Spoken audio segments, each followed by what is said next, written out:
شادی بیاہ میں ناچ گانا اور موسیقی کا حکم۔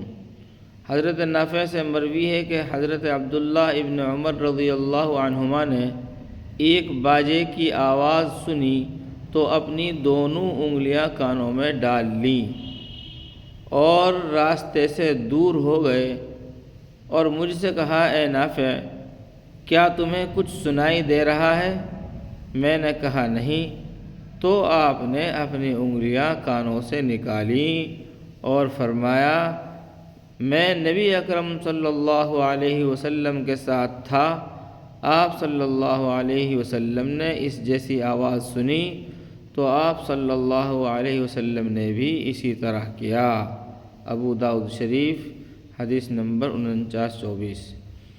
یعنی گانے بجانے کی آواز کو آپ صلی اللہ علیہ وسلم نے اس قدر ناپسند کیا کہ کانوں میں انگلیاں ڈال لیں، اور آج کل ہم لوگوں کا حال یہ ہے کہ گانے اور موسیقی سننے کے لیے کانوں میں موبائل کی لیڈ ایئر فون ڈال کر رکھتے ہیں اور اسی حال میں گانا سنتے سنتے سو جاتے ہیں۔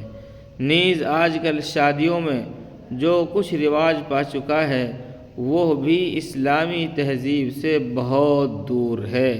مثلاً مرد عورت کا مخلوط اجتماع، رقص و سرود کی محفلیں، گانے، ڈی جے، باجے اور شور و غل، رات بھر کی موسیقی اور بے پردگی، یہ تمام امور شریعت کی نظر میں ناجائز اور گناہ ہیں، کیونکہ ان میں وقت کا ضیاع، گناہ، فحاشی اور بے حیائی سب کچھ شامل ہے۔